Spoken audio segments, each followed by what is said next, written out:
A doença inflamatória do intestino é definida como uma inflamação em diferentes partes do aparelho digestivo, conforme se trata de colite ulcerosa ou da doença de Crohn. Ou seja, enquanto na doença de Crohn o intestino grosso tem uma inflamação que pode envolver toda a parede do intestino e envolver qualquer órgão do aparelho digestivo, na colite ulcerosa apenas a camada superficial do cólon está inflamado. É, pois, muito importante ter a inflamação controlada e atingir a cicatrização da mucosa. Saber como é que isso pode acontecer vai ser o tema de hoje, de dar a volta à DI. A inflamação intestinal é uma característica da doença de Crohn e da colite ulcerosa. É como se uma ferida no teu corpo estivesse sempre inflamada e nunca sarasse. Não é fácil viver assim, com diarreias, hemorragias, febres, anemias e outros sintomas, que muitas vezes levam a internamentos, a mais consultas e exames. Enfim, não é fácil. Ter a mucosa cicatrizada é o que todas as pessoas com DI desejam, assim como os profissionais de saúde. O que fazer para que isso aconteça é o que vamos saber com a gastroenterologista Joana Roseira, do Hospital de Portimão. Doutora Joana Roseira, muito obrigada por ter aceitado o nosso convite de estar hoje aqui connosco. Seja bem-vinda. Ter doença inflamatória intestinal significa que o nosso intestino, e não só, está sempre inflamado.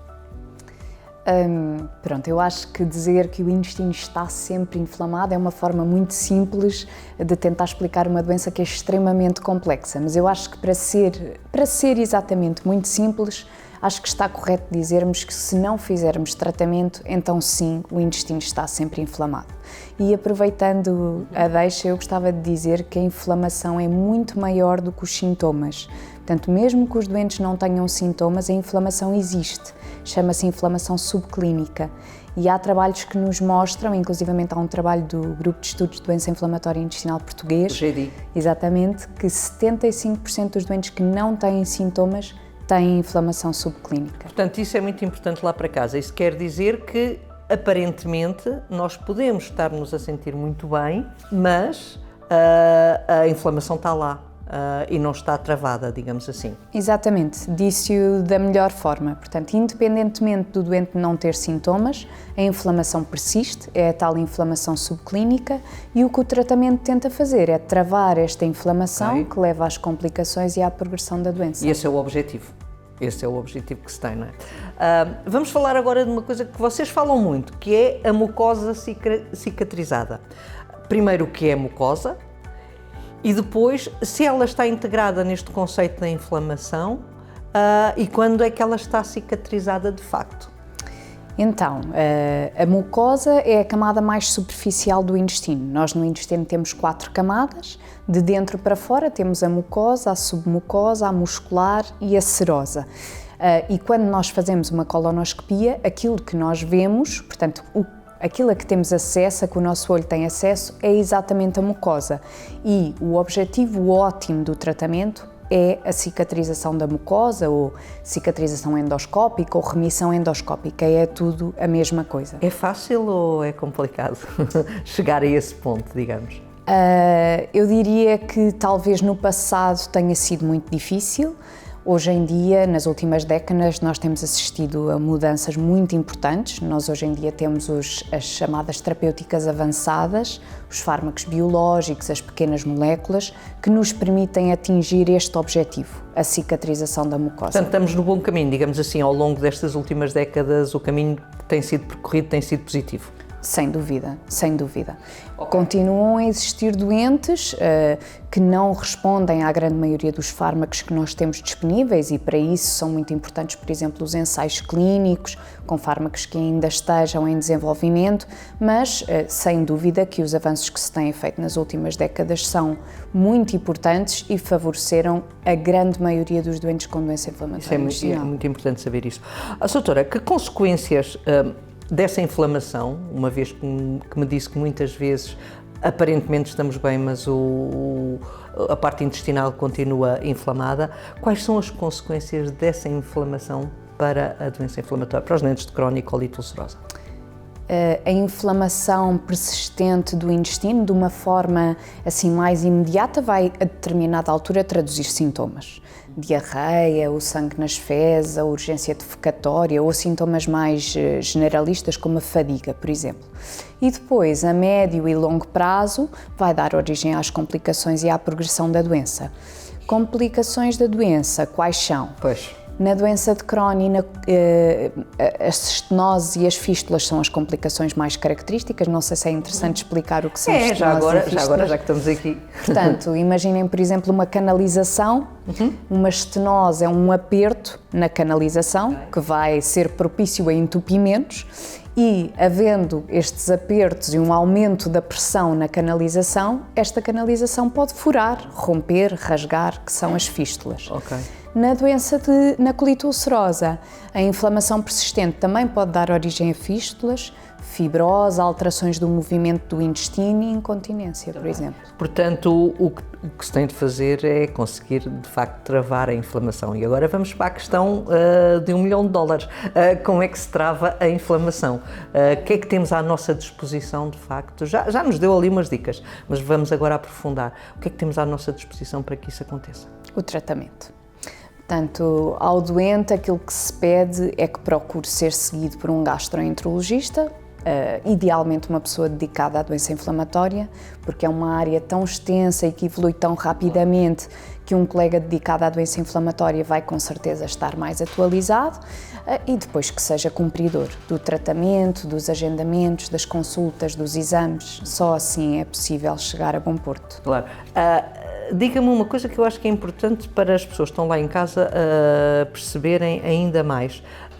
Os medicamentos, por exemplo, ditos biológicos, têm aqui um efeito maior do que os outros medicamentos, os ditos normais. Não sei se posso dizer isto desta maneira, mas vai-nos explicar. A inovação tem trazido benefícios relativamente a esta cicatrização? Sem dúvida. Portanto, nós de antes tratávamos doentes com doença inflamatória que tivessem desenvolvido sintomas. Nós hoje em dia sabemos que temos que ir além dos sintomas, exatamente porque uma grande percentagem de doentes que não têm sintomas vai na mesma ter inflamação. Quando me pergunta sobre as outras terapêuticas que não as biológicas, penso que pode estar, por exemplo, a falar das mesalazinas no caso da colite ulcerosa. As mesalazinas permitem atingir não só remissão clínica, que é o desaparecimento dos sintomas, como objetivos mais exigentes, como a cicatrização da mucosa. O problema é que nós não conseguimos, com as mesalazinas, atingir este objetivo em todos os doentes e, portanto, ter disponíveis outras terapêuticas, as terapêuticas biológicas e as pequenas moléculas, permitiram-nos atingir este objetivo ótimo numa percentagem muito superior de doentes. Temos dados? Não temos dados sobre os doentes que, de facto, devido a estas novas terapêuticas, conseguiram, de facto, melhorar e ter a mucosa cicatrizada e não ter inflamação. Nós não conseguimos ter esses dados porque não vai depender só do tratamento que o doente vai estar a fazer, vai depender, por exemplo, se o doente é cumpridor, se o médico verifica de facto se atingiu este objetivo e se faz otimizações do tratamento caso não o tenha atingido no sentido de o atingir. Portanto, nós não conseguimos ter uma imagem nem uma fotografia de quantos doentes com doença inflamatória que estão neste momento com a mucosa cicatrizada ou não. O que nós sabemos é que aqueles doentes que são considerados difficult to treat IBD, que são doentes que não respondem a pelo menos 2 terapêuticas com mecanismos de ação diferentes, andam na ordem dos 20%. Ainda é bastante, não é? Sim, sem dúvida. Ainda é bastante. Há guidelines que vocês seguem e que são transversais a grande parte dos doentes, ou cada doente é mesmo um doente nestes casos e não há nada a fazer? Não, claro que existem guidelines. Eu acho que hoje em dia a medicina que tem que se praticar é uma medicina baseada na evidência. E nós, em relação à doença inflamatória intestinal, temos as orientações da Sociedade Europeia de Cronicolite, ou ECO, e que são inequívocas relativamente à necessidade de ter que atingir, como um objetivo de tratamento ótimo, a cicatrização da mucosa. Inclusivamente existe um consenso, que é o consenso de STRIDE, que reúne o último data de 2021 e reúne não só dados da literatura como opinião de experts, e as orientações europeias também referem este consenso, que, além da cicatrização da mucosa, já começa a sugerir que sejamos ainda mais exigentes nos objetivos que perseguimos. Que são, já agora? Que são, na doença de Crohn, a remissão transmural, que é o doente fazer uma TAC ou uma ressonância magnética, enterografia por TAC ou por ressonância magnética, e não ter nestes exames sinais de doença, e na colite ulcerosa, a remissão histológica, que é o doente fazer uma colonoscopia e serem feitas biópsias e nestas biópsias não haverem sinais de doença. Esses são os dois objetivos que vocês tentam alcançar, digamos assim. O objetivo mais consensual é a cicatrização da mucosa. Estes são objetivos que não são considerados necessários, obrigatórios, mas são objetivos adicionais. Que estão na ordem do dia. Aqui estamos no final do nosso tempo, mas há aqui uma questão que eu obrigatoriamente tenho de colocar, que é a questão da alimentação, porque toda a gente fala que o problema muitas vezes das doenças inflamatórias passa pela alimentação e, portanto, neste caso, quando falamos de cicatrização e quando falamos de inflamação, a alimentação tem aqui um aspecto de causa e efeito, ou nem por isso? Eu acho que era muito simples se a inflamação fosse causada pela alimentação. Nós não sabemos exatamente o que é que causa a inflamação que caracteriza a doença inflamatória do intestino. Nós sabemos que o doente tem uma predisposição genética, que isso faz com que ele responda de uma forma exagerada à microbiota do nosso intestino, que são as bactérias e os vírus e os fungos que populam o nosso intestino, e que depois isto ainda pode ser potenciado por fatores externos. Por exemplo, o facto do doente ser fumador na doença de Crohn, que é um fator de risco. A dieta. Portanto, nós temos muitos alimentos cujo marketing nos diz que são pró-inflamatórios e existem estudos que tentam relacionar o consumo destes alimentos, por exemplo, o glúten e os laticínios, com as agudizações na doença inflamatória, mas os estudos não são conclusivos. Aquilo em que todos os estudos concordam é que os doentes devem comer mais legumes e mais fruta e menos processados. Portanto, aquilo que se recomenda aos doentes é que, na verdade, sigam uma dieta saudável, variada, como nós aprendemos na escolinha com a roda dos alimentos. E que, portanto, quer tenha doença inflamatória ou não, deve continuar a fazer uma dieta saudável, digamos. Exatamente. Descascar mais e desembalar menos.